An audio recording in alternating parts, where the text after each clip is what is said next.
This story is complicated. Honestly, I'm still trying to figure out what it means. But it's also kind of simple. It's the story of two families and a baby. It starts in the 1990s in London with a young Kenyan woman, Peris Mbuthia, who is looking for a brighter life. I'm a village girl. So I was brought up the right way, the straight and narrow, no drinking, no smoking, no none of that. Because I was brought up in church and my mom was very strict. I wasn't allowed to use any makeup until I was 18. And a young man called Gitonga. I'm from the city, Nairobi, born and raised in the city. I came in the UK in 1993 and I came to study. I was 21 years old. And then there's the Zafars, a Muslim family living in Watford on the outskirts of London. Dad Iqbal worked at the Nestle factory, a machinist, while Mom, Adiba, stayed home to look after the kids, all 5 of them. Salma, Shahid, Saima, Ahmed, and Saiqa. I was a bit of a Bollywood diva. I loved the Asian attire. I loved dressing up. Friends at that age, I think with everybody, were really important to me. Back then, Saiqa was 18, just starting out. I left school and I started working full-time at a mobile phone shop directly opposite my mum and dad's house. So it was brilliant. It was handy.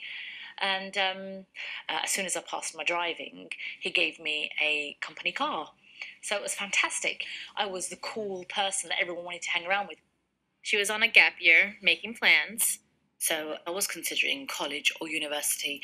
Like any sort of young girl, you dream about having a big wedding and getting married, and that was obviously a future goal. In the run of 5 kids, she's in the middle. To Mom, Adiba, she always stood out. Saiqa strong, mashallah, or asim zak. Saiqa was a strong girl. She has a good sense of humor, lives life to the full, and she has a big heart. Sometimes you just have that one favorite in your children, and that was Saiqa. 3 kids were working, 2 were still at school. The house was pretty full. We've got this one through lounge, and the TV was in that lounge. And then we've got the 3 bedrooms upstairs. So Salma had her own room. My brother Shahid had his own room. We used to have bunk beds. And I remember I was at the bottom bunk bed, and Amir, my younger brother, was at the top.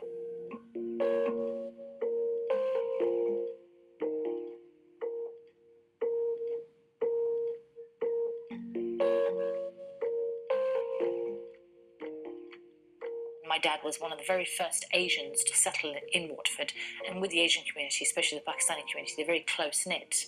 So my dad knows of everybody because everybody came in after, and they all needed some kind of support. So the Asian community really, really looked up to my dad.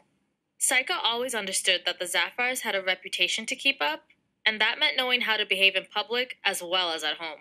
We had quite a strict upbringing, to be fair. I think my mum and dad tried to install a lot of the Asian culture from back home into us. The good values, the respect for the elderly, standing up for the elderly. So it wasn't as though we were allowed to go out every night, or we were allowed to go out every weekend to party, or, to go to the cinemas. So there was nothing like that. Day-to-day for the Zafar family could hardly have been more different from the London Martin Gitonga was just beginning to discover.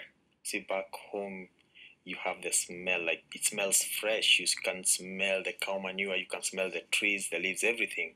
It's just green. You come here, London was different. There's no dust, everything's sparkly. It's like people don't sleep. In Kenya, 10 o'clock, everyone goes to bed. It's darkness, you switch everything off. Here, lights on 24/7. Oh, I loved it. And Peris was soaking it up too. I was like, oh my God, freedom. Freedom to color my nails, freedom to put lipstick, freedom to put makeup, freedom, and I went crazy. As crazy as it was possible to get on the wages of a hotel chambermaid come trainee nurse. Then one night in 1994, Peris turned up at a party, and there was Martin. And he was tall and black and handsome. He was sharply dressed, by the way, black pants with a black shirt that had a pattern of polka dot, white and black. So he really looked very sharp. I honestly just fell in love the first day I saw him. And Martin, well, he liked what he saw too. Oh, she was looking good. She had on a hat, a trouser suit, and a blazer. She was standing in a corner and I was right there and I looked at her, yeah, she looks cute. And I said, hey, how you doing? Small talk. I asked her name and one thing led to another. And he asked me for my phone number. Yeah. We just hit it off. Oh, I knew. Yeah.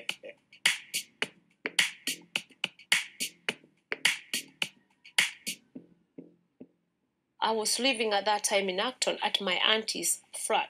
Every weekend, I would take a train and I would come to Watford Junction. We would go night club and dance because I'm a dancer. And he's a very good dancer. So I learned a lot from him how to dance. Remember, he was from the city, I was from the village. Man, it was just a lot of drinking, partying. Oh, it was the best scene ever. Non-stop partying. We just went all out. While Martin and Peris were enjoying their freedom and each other, not far away, the Zafars were getting restless. Family quality time was sort of in the evenings, and that's when we just used to sit there and watch TV and get bored. Oh, there's only so much TV you can watch. So we thought, yeah, dog, let's get a dog. So we asked Dad, can we get a dog, please? Keep us busy, keep us entertained. My husband, he said, no, tell Mama, bring more baby. She said, no, baby go big. I want a little doggy. We had that respect for our father. I mean, he just had to give us the look, we used to call it.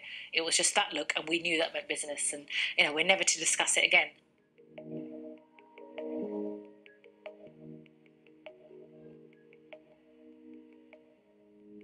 A big change was coming for both families, but not one that was expected or planned. I started saying I'm feeling bloated. It's the food. This food here, I know, shepherd pie, kidney pie, things I did not eat before. And I thought, let's go to the GP and find out what he can give me so I go back to normal.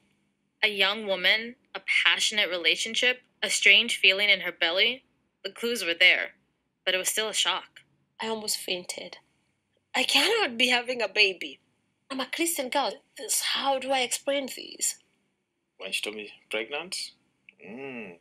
Yeah, that was something. Oof. Are you supposed to be happy with becoming a daddy, or are you scared? I can't say I was ready. Eventually, it was an issue of, yes, of course, we want to do what is right. And that was it. On December 12th, 1996, they had a daughter, Sandra, 8 pounds, 4 ounces.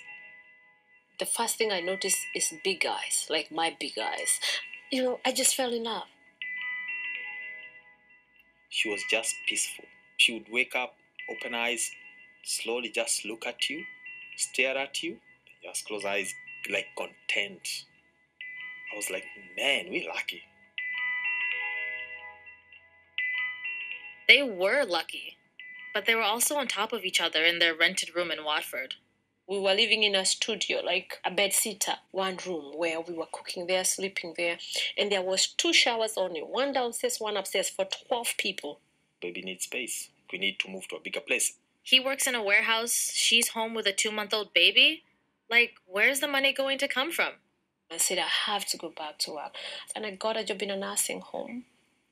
Peris took the night shift to fit with Martin's hours. He would come home, she would go to work, passing the baby between them. Not easy, but at least they could move on and rent their own flat. It's on St. Albans Road, on top of a dry cleaners. I liked it from the word go because it was private. But the pressure was still on. We are a young couple. I've just had a baby. We are having financial issues. I wasn't sleeping. Remember, I've worked all night. I have a newborn baby. I have to take care of her. I am tired. And Martin come home. He expected me to again be a wife. And I hated to be poor. I was like, this is not the life. No, this cannot be it. There has to be more to life than this. So I started resenting my husband. We couldn't go out a lot. Baby needs attention. We can't drink all night. It's very hard to have a cut-off point with friends when you've had no limits before. Adjusting to life with a new baby is hard for any couple, and things came to a head. After a weekend night shift, Peris came home to find Martin had been drinking and had crashed out when he should have been looking after Sandra. The baby had puked all over the bed. You know how the baby cry, puke, then sit on the puke, get up again, cry, puke. So there's puke dripping everywhere. Her diaper was wet, soaked. I lose it. She took the baby, left for the night, and came back with an ultimatum. Sometimes it takes a crisis to see things clearly. The new family needed help or they would fall apart. Martin resolved to find it. He said, leave it to me. I promise you. I'll see what we can do, how we can get somebody to help us with the baby, to raise the baby, to wash the baby while we're working, something. I used to talk to Mr. Bat a lot because he was my landlord. He was downstairs. He was a man. So I could tell him, yeah, sometimes I'm having issues, man. Fighting every now and then, you know. I said, you know what? There's a friend of mine across the road. He has many girls. They can babysit for you. Mr. Butt's friend was Mr. Zafar. He knew this was the sort of family that would help out a couple they'd never met, a couple from a different culture, and a couple with a completely different lifestyle, who just happened to live on the same street. He just mentioned it one day to my dad as he was passing by. Oh, by the way, there's a couple upstairs and they may need some help. Mr. Butt, my husband friend said, I have tennis. His little daughter, you look after. And I didn't think much of it. The Zafars said they were happy to give it a go, but Peris was skeptical that they were the answer. They were strangers. I didn't know these people. I knew this family was Muslim, and so they were not of my religion. They were not of my ethnic group, because I'm from Africa. They're not even from Africa. Nothing. We had nothing in common. If you really need help, you gotta ask for it. And if you get it, you can't be fussy. Peris and Martin decided to accept the offer of care for baby Sandra. They were on the brink. They couldn't keep calling in sick to cover the child care.